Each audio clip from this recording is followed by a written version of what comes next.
guys, yan. Nakikita nyo pala na susuklay ako kasi kakatapos ko lang maligo.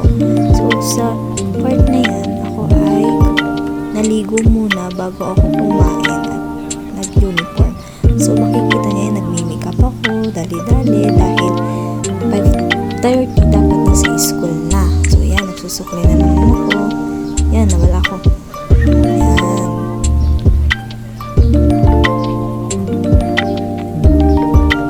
Sunod na nilagay ko ay cream.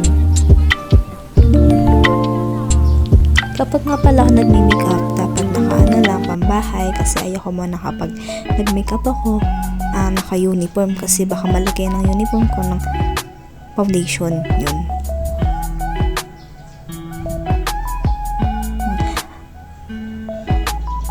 Ay, butas pala yung damit ko, sorry. So, yan, pam ang mukha, yan. Yan. So, yan time na yan ay mga 4 o'clock na ba, yata, yan, nakilay na ako.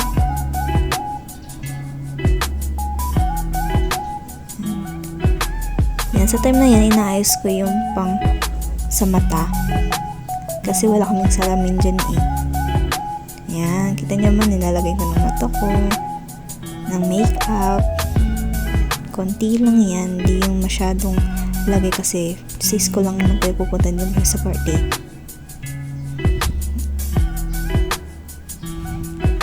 So, mali pa lang nagawa ko dun kasi nalagay agad ako ng mascara.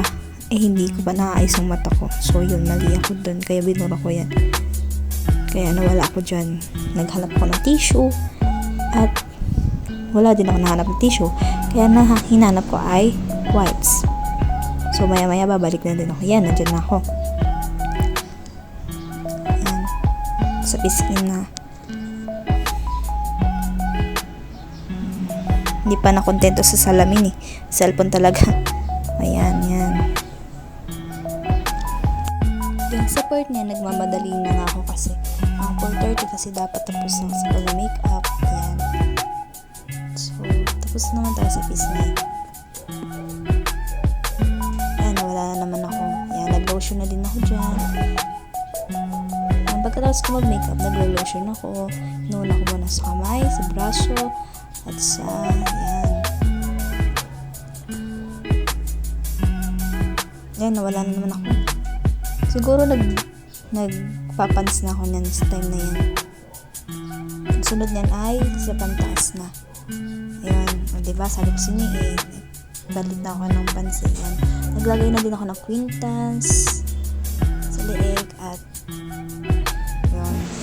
Hindi pala pants ang sinuot ko dun. Siguro yung pang una kong short bago yung pants.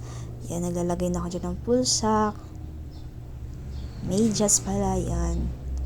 Tapos, sunod kong gagawin dyan ay yung relo, yan. At, yung cross na hindi mawawala sa kamay ko talaga. Sa aking kaliwang kanan kasi may balat ako dun eh. At minsan ay nakikita ng mga classmate ko at mga ibang tao. At tinatanong sa akin kung ano ba yun. Ayan, pag ganun pa. Kala mo naman maganda. Diba? Ang bilis naka-uniform na agad. So, yan. Thanks, bye!